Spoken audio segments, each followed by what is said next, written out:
welcome back to the channel again. I know I am posting the video very late because I am making the settle, so leave it. Now we will today again learn about election part is left, and in this election part we will learn about what is direct election and types of election, their definition. Okay, let's see the types of election and direct election.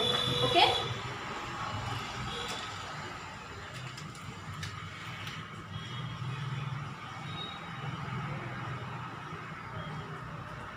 election.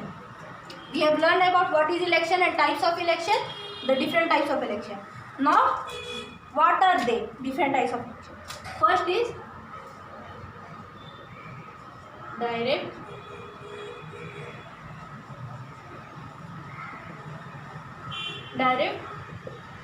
Election. तो direct election क्या है, आज उसके बारे में हम जानेंगे. ठीक है, तो हम लोकली पढ़ते हैं. डायरेक्ट इलेक्शन है people of the India directly elect the representative to the Lok Sabha and select legislative assembly. मतलब ये होता है कि पीपल ऑफ इंडिया जो है डायरेक्टली सिलेक्ट करते हैं, इलेक्ट करते हैं रिप्रेजेंटेटिव जो होता है लोकसभा और स्टेट लेजिस्लेटिव का, असेंबली का. ठीक है, फिर होता है the member of state legislative assembly known as MLA. MLA किसको बोला जाता है? The member of state legislative assembly is known as MLA are direct elected by the people of state. The members of the Lok Sabha are known as the member of parliament MP और the members of Lok Sabha MLA. ठीक है, difference भी बता दिया था मैंने direct और indirect election के बीच में, वही था. अब हम जानेंगे वो डिफरेंस में ही आपका पॉइंट से डायरेक्ट और इनडायरेक्ट इलेक्शन. यहाँ पे बता देती हूँ डिफरेंस. पार्ट 1 में आपको इसका डिफरेंस मिल जाएगा, वहाँ आप देख लीजिएगा. और फिर सेकंड था इनडायरेक्ट इलेक्शन. इसमें भी वही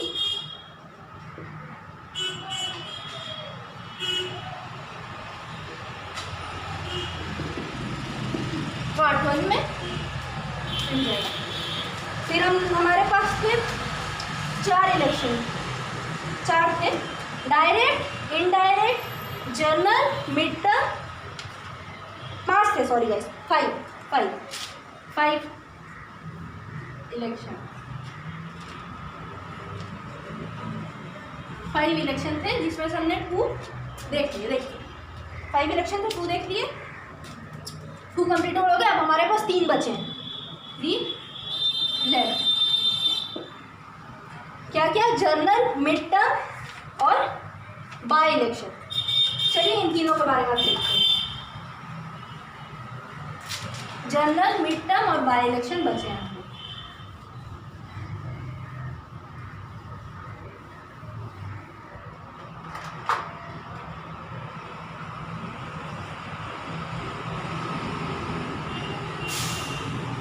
ऊपर का इलेक्शन मैंने मिटा दिया गाइस, आपको पता है इलेक्शन चैप्टर चल रहा है. इलेक्शन, जनरल इलेक्शन, इसका डेफिनेशन लिख देती हूँ.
ये होता है गाइस डेफिनेशन.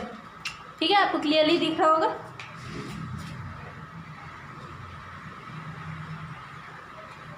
अब आपको शायद दिख रहा होगा गाइस। हम 3rd नंबर लर्न कर रहे हैं।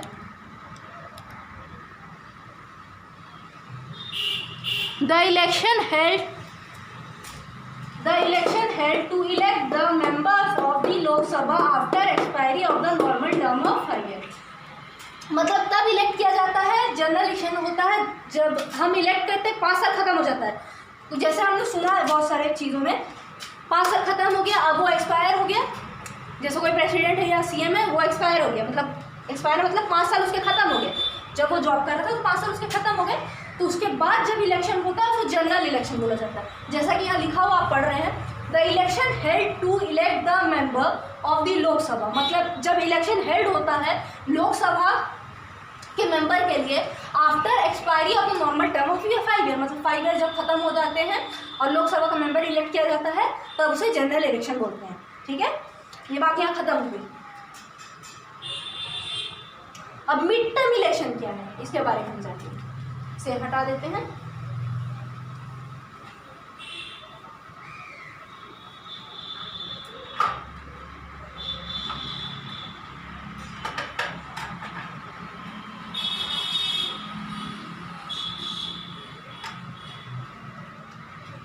फोर्थ है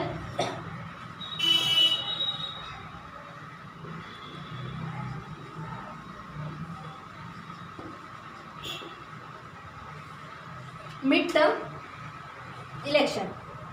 मिड टर्म इलेक्शन क्या होता है गाइज, आप कमेंट में बताइएगा। अगर आपको डायरेक्ट और इनडायरेक्ट बीच में अभी डिफरेंस नहीं समझ आया, उसका डेफिनेशन नहीं समझ आया, तो मैं फिर से एक बार रिपीट कर दूंगी आपके लिए। टेल मी इन दी कमेंट, ठीक है। अगर ये भी नहीं समझ रहा तो मैं फिर रिपीट करी, पर मैं आपको क्लियरली समझाने की कोशिश करी, आपको समझ आ जाना चाहिए। जनरल इलेक्शन हमने जान लिया क्या होता है, डायरेक्ट इनडायरेक्ट जान लिया। अब हम मिड टर्म जानते हैं, मिड टर्म, ठीक है। मिड टर्म इलेक्शन होता है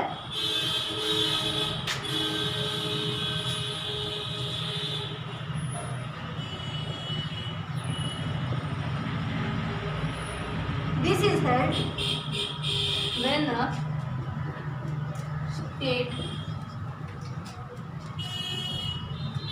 लेजिस्लेटिव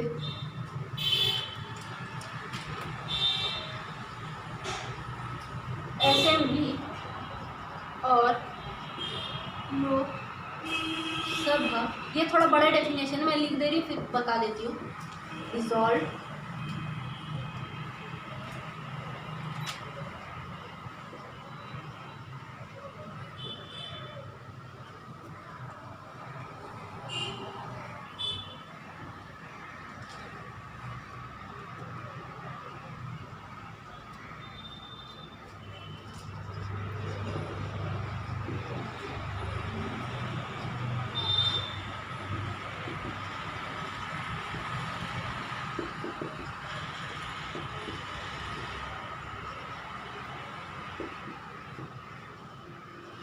इतना लिखते हैं, फिर और आगे बताते हैं। ज़्यादा नहीं, 2 पॉइंट और बचा है। ये होता है ना गाइस, दिस इज हेल्ड, ये होता है मतलब this is held when a state legislative. जैसे हमने जर्नल में देखा, ये हेल्ड होता है लोकसभा के लिए, लोकसभा के लिए होता है, ये state legislative. This is held when a state legislative assembly और लोकसभा, स्टेट लेजिस्लेटिव असेंबली और लोकसभा जब इसके साथ मिलते हैं, डिसॉल्व, दोनों मिक्स हो रहे हैं, स्टेट लेजिस्लेटिव और लोकसभा डिसॉल्व होते हैं। जब डिसॉल्व होते हैं कब, जब देखिए हमने उसमें पढ़ा था जनरल में 5 years कंप्लीटेड,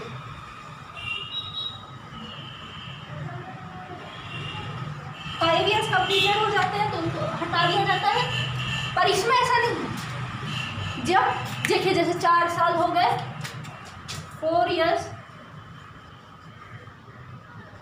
हो गए, उसके बीच में जो 1 year बचता है उसमें लोकसभा और स्टेट लेजिस्लेटिव दोनों मिलते हैं। देखिए आपको जैसे दिख रहा है 4 years, वहाँ पर 4 years जो दिख रहा है वहाँ पे स्टेट लेजिस्लेटिव और 4 years के बीच में जो एक और साल बचता है हमारे पास, उसी में स्टेट लेजिस्लेटिव और लोकसभा दोनों मिलते हैं। वहाँ पे जनरल में हो रहा था 5 साल कंप्लीट हो रहे, पर इसमें ऐसा नहीं हो रहा। इसमें जो 4 साल है उसके नीचे 1 साल है, उसमें देखिए स्टेट लेजिस्लेटिव और लोकसभा डिसॉल्व होते हैं, दोनों मिलते हैं। जो 1 साल बचता है उसमें मिलते हैं टर्म 5 ईयर में। ठीक है, फिर एक और सेंटेंस है, इसको मिटाते हैं, थोड़ा और डीप में जाते हैं इसके। ठीक है गाइस, समझ गए ना स्टूडेंट गाइस? यहाँ बोला जा रहा है जो बचता है ईयर के बीच में, जैसे आप 3 साल ले लीजिए तो उसके बीच में 2 साल जो बचा उसमें डिसॉल्व होते हैं ये। ठीक है, तो उसी को मिड टर्म ईयर बोल सकते हैं। इसी को ले लेते, ज़्यादा डीप में नहीं जाते हैं, इसी को मिड टर्म इलेक्शन बोला जाता है। ज़्यादा डीप में नहीं जाएंगे, आप फिर कंफ्यूज हो जाएंगे। बस ये याद रखिए ये दोनों ये मिलते हैं तो वही हो जाता है, जो बीच में मिलते हैं बस वही याद रखना, बाकी कुछ नहीं है इसमें। एक और इलेक्शन बचा है, फिर उसके बाद हम आगे बाद में देखेंगे पार्ट। अभी पार्ट चलते रहेंगे सबके गए, थोड़ा वीडियोस आने में लेट लगेगा पर होते रहेगा, शेड्यूल हो रहा है। अब हमारा क्या बचा है गाइस? By election. क्विज़ेस भी आएंगे, आपको खेलना है उन्हें, आप ऐसे नहीं कि आप पढ़ लिए और हो गया। क्विज देंगे तो आपको पता चलेगा। चलिए लेते हैं, ये ब्लू मैटर ले लिया, चलिए ब्लैक लेते हैं।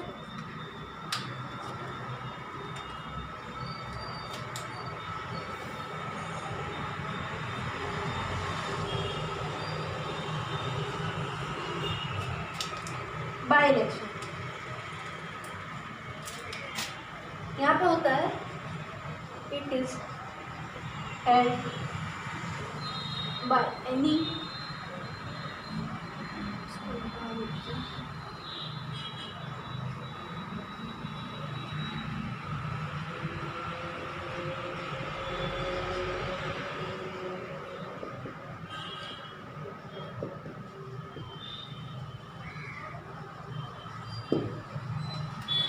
थोड़ा राइटिंग हो यूज के लिए बोर्ड में जो मदद नहीं बनी है और साउंड को इग्नोर करिए बैकग्राउंड का, सॉरी सुनाई भी नहीं दे रही हो शायद ये वाली, इसलिए मैं थोड़ा लाउडली बोल रही हूँ। मिटा कर फिर अच्छे से लिख देती हूँ तो आपको समझ है।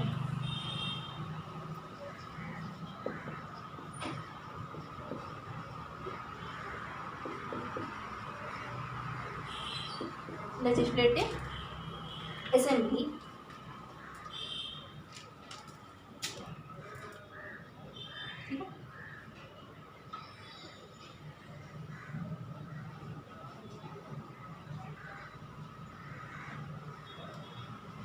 assembly in the center of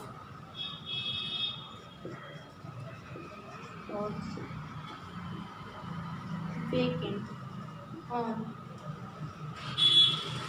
account of death। ठीक है,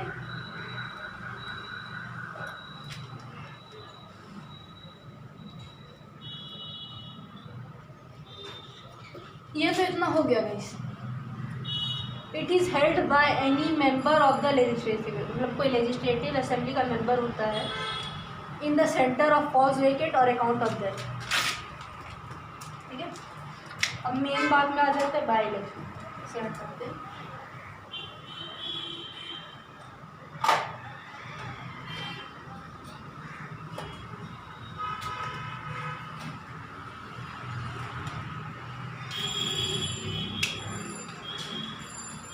चलिए देखते हैं, the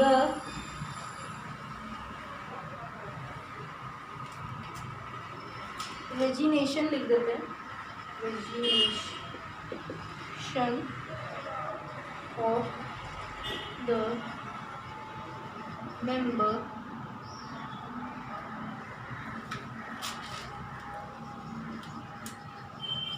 before completion of his her term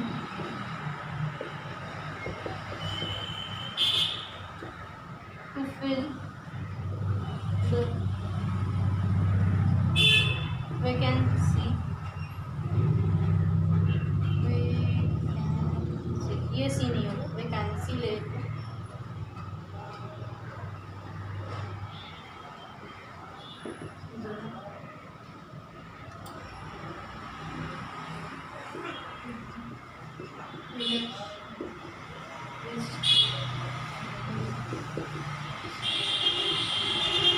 guys background से बहुत आ रही है, इग्नोर करिए।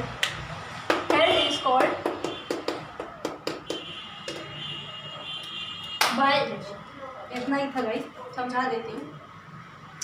ये वो चीज़ पहले जो लिखी उससे आप थोड़ा सा इसमें रिलेट कर सकते हैं। क्या यहाँ भी फिल दी वैकेंसी आ रही है, अकाउंट ऑफ डेथ नहीं आ रहा, वो ऐसे ही लिख दिया गया होगा, तो मैंने भी बता दिया। चलिए देखते, छोड़िए। देखिए, the resignation of the member before the completion of his term. मतलब जैसे कि कोई रिज़ाइन दे देता है, मतलब कोई रिज़ाइन दे दिया, जैसे आपने जॉब से कोई रिज़ाइन दे दिया, यहाँ तो वही बोला जा रहा है। देखिए यहाँ पे वही बोला जा रहा है, जैसे कि कोई रिज़ाइन दे दिया। This the resignation of the member before completion, मतलब 5 साल का होता है कॉम्प्लीमेशन, उसमें अगर कोई बीच में रिज़ाइन दे देता है, इग्नोर इट। बीच में अगर कोई रिज़ाइन दे देता है, जैसे उसको 3 साल कंप्लीट हो गया, 2 साल बचा है, पर वो बीच में ही रिज़ाइन देकर चला जाता है, तो उसका जो गैप बचता है उसमें किसी को भरने के लिए fill the vacancy of the election is called by election. उसके बीच में जो गैप बचा था, अगर 2 साल में कोई नहीं बना तो फिर 2 साल में जो बनेगा उसके लिए जो इलेक्शन होता है उसे बाय इलेक्शन बोला जाता है। तो आप ये समझिए इसमें कि ये जो मैंने लिखा है यहाँ पर, इसमें जैसे आप है कोई प्रेसिडेंट है, आप समझ लीजिए, आप एग्जाम्पल बता रही हूँ, सोचिएगा कि आप बन गए 5 साल के लिए, तो बनता है सर 5 साल के लिए बन गए, अब आप उसमें बीच में रिज़ाइन देना चाहते हैं, तो आपकी जो जगह कोई और आएगा तो उसके गैप को फिल करने के लिए जो वैकेंसी होता है उसे बोलते हैं बाय इलेक्शन। ठीक है, उसे हम बोलते हैं by election. Okay okay, this is it for today's video. मतलब आज के लिए इतना ही। फिर नेक्स्ट में हम पढ़ेंगे इलेक्शन कमीशन के बारे में, terms of condition of services, आगे जो है इलेक्शन में वही सब पढ़ेंगे। पार्ट 3 पार्ट 4 करके आता रहेगा, उतना नहीं ध्यान देंगे। ठीक है, यही जो था बस वही था, इतना ही था आज पढ़ने के लिए, बहुत है। This is it for today's video guys. Thanks for watching, bye bye. Please like my channel, share my channel, subscribe my channel. मैं नहीं बोलना चाहूँगी प्लीज़ चैनल को सब्सक्राइब करिए, आप लोग देख रहे हो पर कर रहे नहीं हो। Thanks for watching, bye.